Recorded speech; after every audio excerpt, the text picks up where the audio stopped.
What's up, everyone? It's Jeremy Majors here with Majors Academy Dog Training out of Green Bay, Wisconsin. And I know it's been a while since we've been here, but we're back. Dog Training Q&A, episode 165, here to answer any and all questions that you may have related to dog behavior. I will be talking about topics, recent topics, phone calls that I get, things that are fresh on the mind. We can talk puppies if you like. If you have any questions about that, feel free to ask. But I'll also go through some of the questions that I have on Facebook and other social media outlets. So feel free to ask any question at all. There's no dumb questions.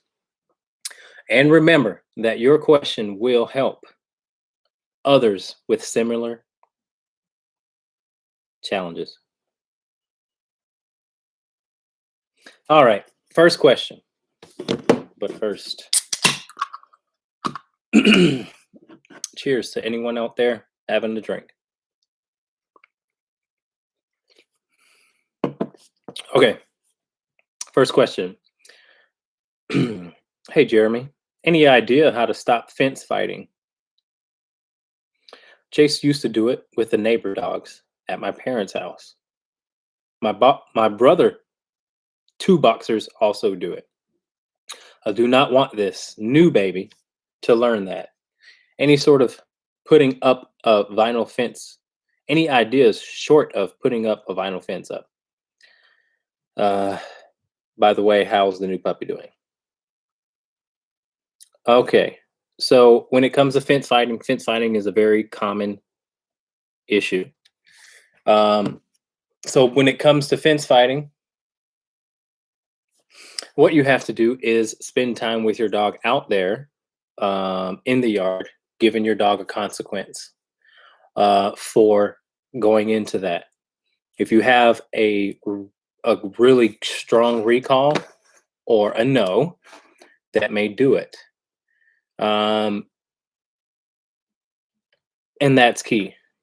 If your dog doesn't know what no means well enough, there's a time to that it will be very effective for you.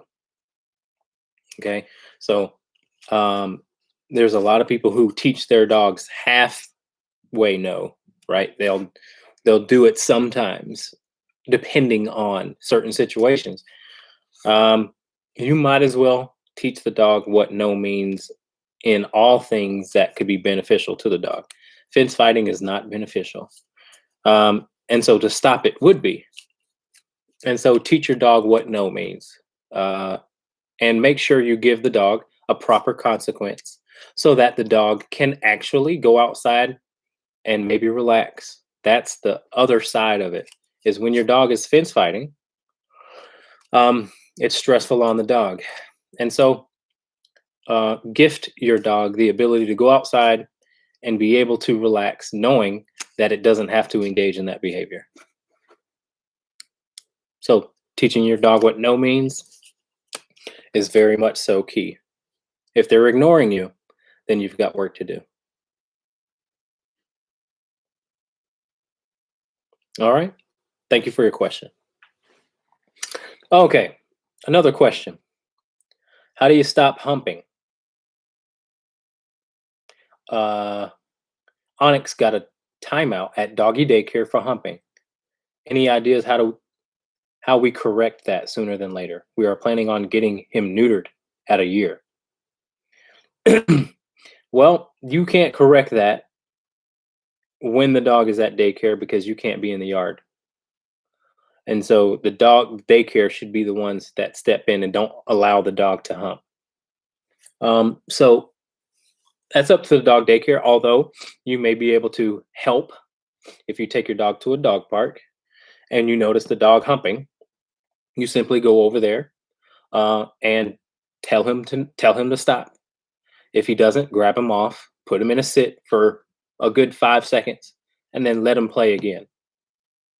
And then doing that over and over again, he'll anticipate that you're going to come, and he'll get off of whatever dog he's humping based on the anticipation of your pressure that he doesn't want, because you've consistently shown him that unwanted pressure is going to come if you continue to hump.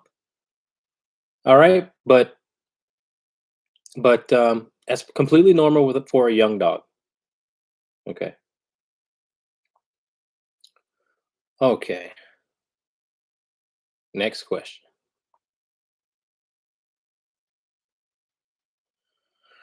All right. Katie says, excuse me.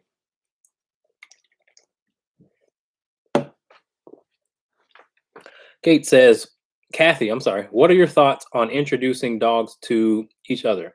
Kylo, my golden retriever, does fine at dog daycare with other dogs. Sometimes he gets timeouts for humping, but otherwise they tell me he's great. But he's so unpredictable at other times with dogs. Mostly when I'm walking him, and always when someone walks a dog past our house, he will act aggressive. Although he's always fine when we go on pack walks with you. I would like to allow my daughter's 2-year-old border collie mix, neutered male, to come over and run in our fenced backyard with Kylo, but I'm nervous about how Kylo will react to another dog on his turf. Is it better to meet somewhere else? Yes, it is absolutely better to meet somewhere else first, especially if you have a male. So it's always like this. I tell people like this: the as far as there's gender and temperament that play a big role into introducing new dogs, and you want to become aware of those factors: gender and temperament. So there's in temperament, there's passive dogs and there's not passive dogs, or there's dominant dogs and submissive dogs. That trumps gender, but also gender plays a big role. A male and a female of opposite temperament are most likely to get along 100% of the time. And then you can have a dominant male and a dominant female that can get along, but they'll try to figure out who's who sooner or later. But the number one, I get tons of calls, and the number one gender equation that seem to fight is female female, and then male male, and then lastly male female of the same dominant personality. So anyway, back to your question. Yes, take them on walks first. Take them on an off-leash walk, but be able to have control over the golden. That would be my advice. If you can get control over Kylo, I'm sure they'll be fine, especially because Kylo gets along with dogs at dog daycare. The territorial stuff and the walking on leash stuff can be separate issues. You can have dogs who are completely good with each other. Completely social at dog daycare, but still be leash reactive and territorial. Doesn't mean they're not social, though. All right. Thanks for your question. Okay. We got one question on Instagram. Food aggression with our 5-month puppy. Uh-oh. How do we fix this? Our lab is afraid to drink her water. Excuse me. Even we always hold him back while the lab drinks or eats, but we aren't always right next to him. I should add, he didn't used to be this way. Recently has been trying to be more dominant, I think. Okay, food aggression with our 5-month-old puppy. How do we fix this? Our lab is afraid to drink her water. Answer me this: is the puppy the one that's being food aggressive, or is there a lab that is being food aggressive? I'm not sure which one is being which or what.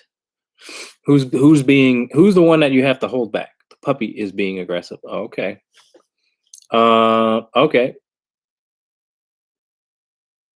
Well, my advice would be to help the puppy be able to control itself. First of all, um, what you can do in the interim is feed them separate. Um, but also, when you do feed them separate, really ask for respect big time when it comes to um, how you feed the dog. You want to make sure that the only thing that I really ask for when it comes to food aggression is that the dog, when I put the food down, the dog just doesn't rush and get it, just waits and stops. But if you want to take it further and have control over the situation, um, what you have to do is maybe take it a little further. Now, giving the dog a consequence is definitely something that will um, help the dog not go into aggressive mode. But when it comes to food aggression, for now, I would go ahead and feed them separate because I like to have my dogs um, feed separate because feeding is, in my opinion, a little bit of an intimate thing. Although, again, I would never tolerate them going after each other. But at the same time, I want them to eat in peace because it's sort of natural for some dogs to be irritable around food. Um, and so, what you can do is give the dog breaks, right? So, I would keep a leash on the dog, and while it's eating, get the dog to sit to be able to sort of control himself in the middle of eating and do that maybe 2 times.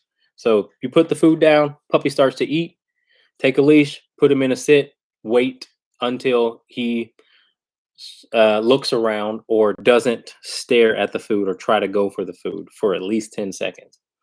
And you want to do that two times while the dog is eating. So then, after a while, um, what you can do is when the lab is around, you can get the dog to listen to you instead of sort of going into aggressive behavior. Um, I'd also like to know a little bit more about the situation to give you a little bit more guidance. But basically, the if my puppy was acting out, um, I would also make it known that it's not okay to act out or become aggressive in any way, and that can come from uh, what you do as far as you being the parent.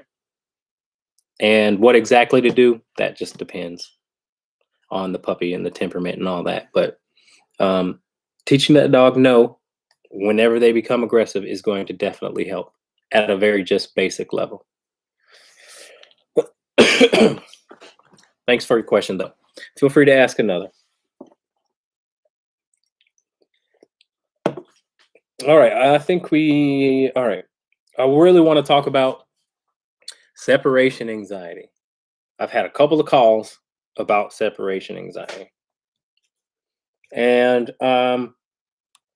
this is a good one for me, man, because I have purposely taken on some of the toughest dogs that I have, and I've even done it for free because I like the real anxiety driven ones, man. There are some dogs who are super just driven by their anxiety. Their biggest drive is their anxiety. And separation anxiety is tough to deal with, man. I've trained a golden that has chewed through drywall. I've trained another lab that did the same. I was just talking to this lady who's I trained a American bulldog. American bulldogs are chronically, in my opinion, super anxious dogs and definitely come with dog aggression and separation anxiety.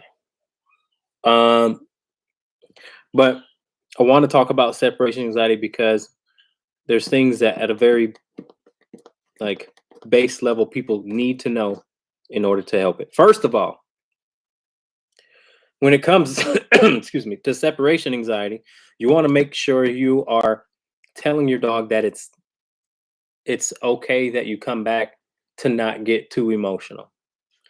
And what I mean by that is people walk in the door, and if they say hi to their dog, then you could very well be feeding into separation anxiety. You should leave and come. You should leave and come back, and and uh, and not get your dog excited before leaving or when you've been gone.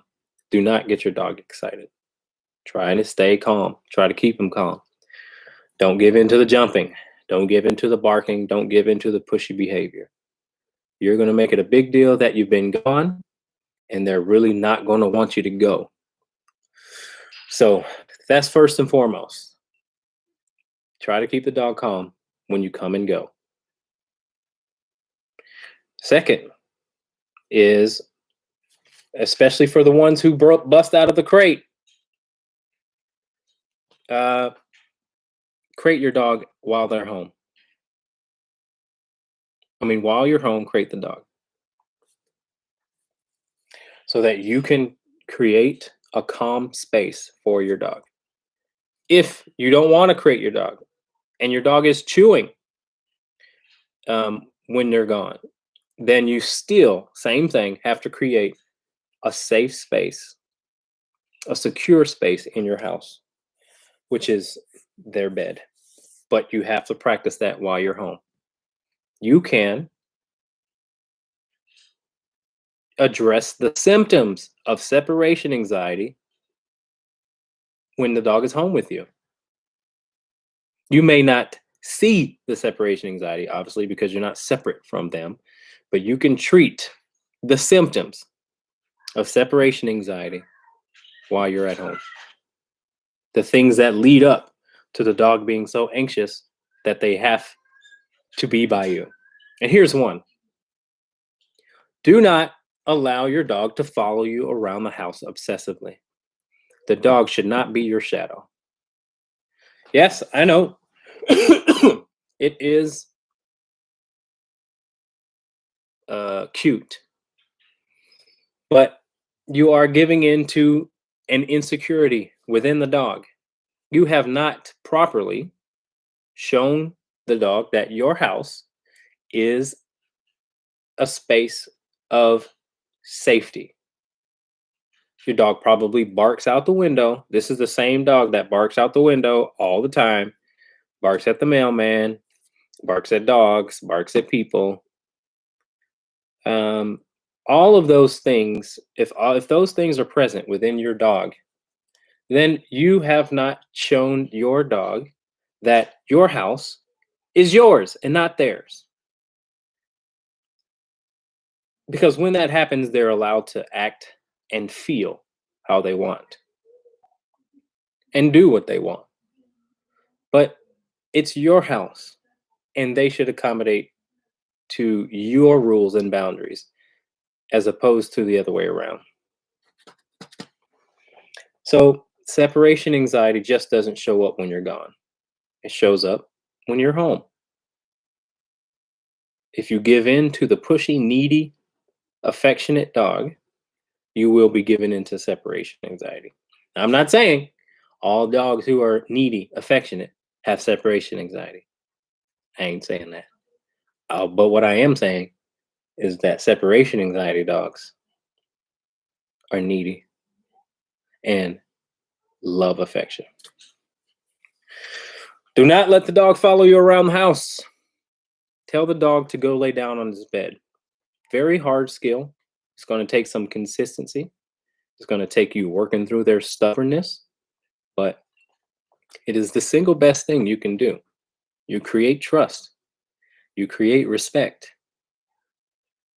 Everyone there's three things that really optimize a relationship with your dog. There's trust, number one. Respect, number two.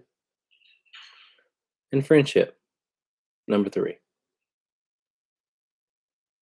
Usually, people's relationship is like this: friendship, respect. No, I'd say friendship, trust, and respect. So trust, your dog feels safe with you. The dog feels safe enough for you to pet him. The dog comes up to you, pets you, doesn't try and bite you out of fear. Good job. That's good. The dog does trust you enough for them to think that you will not harm them. And then respect. Um, and you can kind of interchange those two. So respect could be number one in my opinion. Let's switch that. I think if a dog respects certain things about you, then they will trust you more than if they don't respect you, if that makes sense. For example, I don't care who you are as a dog, or if you're a fearful dog, or anything like that, or if you're just getting to know me, I'm not going to let you jump on me.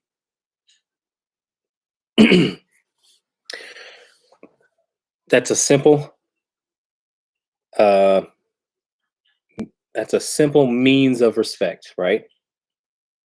Dogs should not jump. If your dog jumps, that's a lack of respect they have for you. Um, because they don't necessarily do it to each other. Why? Because they know that it could result in something that they don't want, which is respect. So I don't want dogs jumping on me ever. I know that sounds a little harsh, but that doesn't necessarily make the dog fearful of me. It just says, hey, I don't want you doing that. Again, same thing as if a dog tried to hump on to hump a dog, and the dog says, "Get off me." Um, and so respect will not sacrifice trust. As a matter of fact, I think that's why I said respect for before trust. Respect actually um, helps trust, because in my field, I have to take dogs through extreme fears and phobias and insecurities, and they have to, for one, respect me, but they also have to trust me. All right, I'm going off on a tangent. Let me answer some questions. We can come back to that if you want, but I can talk all day about that. Separation anxiety.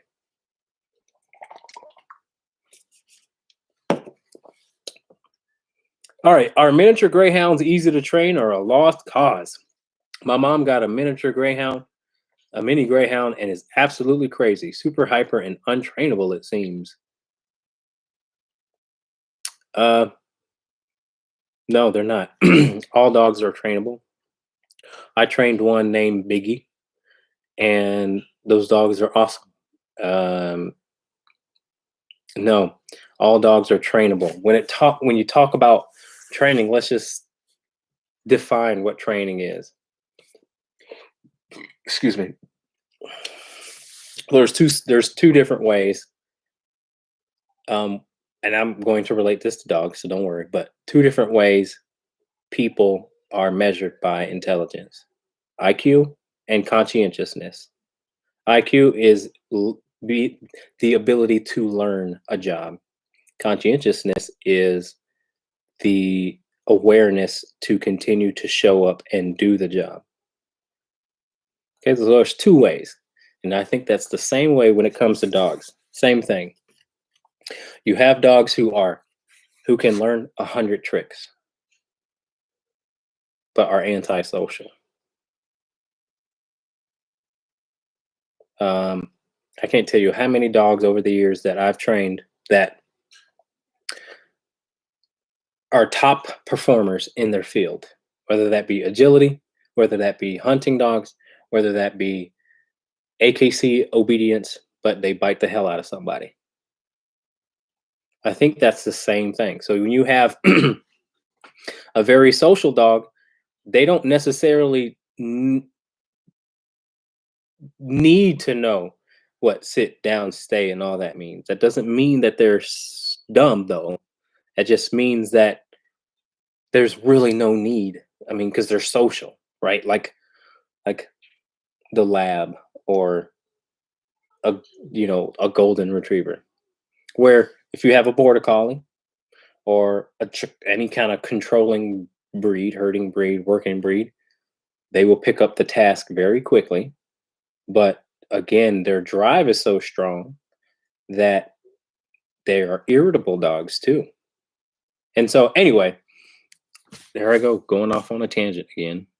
Um, so it depends on what you want. It seems that you said hyper. So teaching the dog to become calm isn't really training. It's called behavior modification.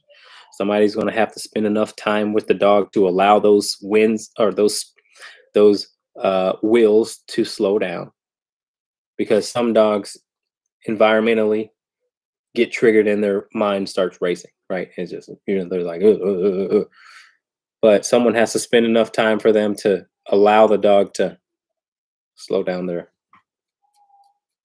wheels. So it depends. Long answer for a short question. I apologize. But feel free to ask another question.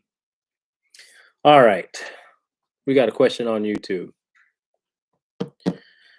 My dog is a mutt, quarter border collie, quarter Catalua, quarter Australian Shepherd, and quarter hanging tree cow dog. Oh my God. Wow. That sounds like a crazy dog. She basically is a born sheep herder. Well, she basically is a nut. This is a problem because year round we have sheep somewhere close to our house and property, and we can not ever have her loose because otherwise she'll run off and chase the sheep. And she loves to chase passing cars wherever we have her loose. We've been trying to fix this and have tried different training methods with her, and she's shown some self control around cars when we tell her to come to us. But sheep, as soon as she sees them, she will bolt off towards them and try to herd them, ignoring all commands and protest as if we are not even there. Do you have any recommendations? Yes, my recommendation would be ask your neighbors if it's okay that your dog herds them. Or take that dog somewhere where it can herd some sheep. At least let the dog get it out of her system. I've never actually um, done that, but it seems like the dog really wants to do it. Try to find a way where it can do it. And maybe then the dog will say, I've got my fix. If the dog's a born sheep herder, why not?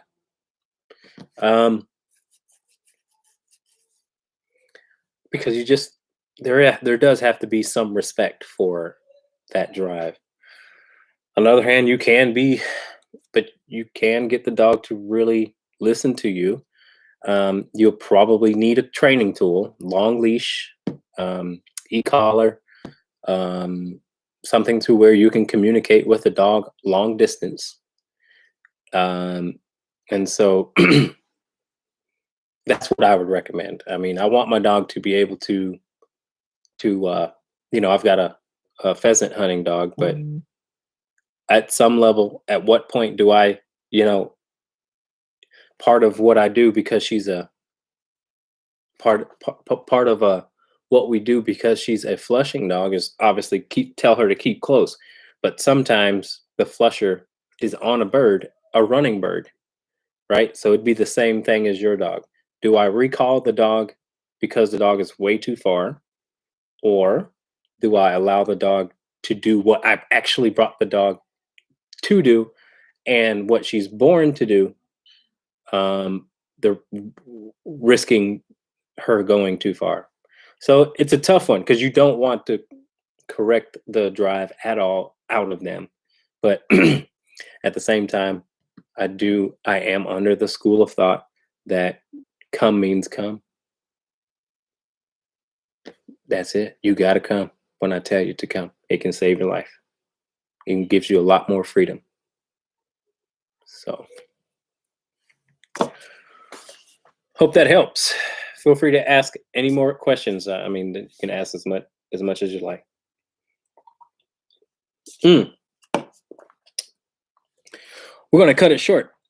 We got to go live on Facebook now, and so we're gonna do that. It's 7:30. I was supposed to go live 4 minutes ago, but yeah, I hope this helps out a little bit. I'm a little crazy about going off on tangents, so I apologize. But Instagram, we're gonna go out live on Facebook now. So if you want to join us, join us. I'll have to answer a couple of the same questions, and you can mute me. But we'll see you over there if you guys decide to come. See you later.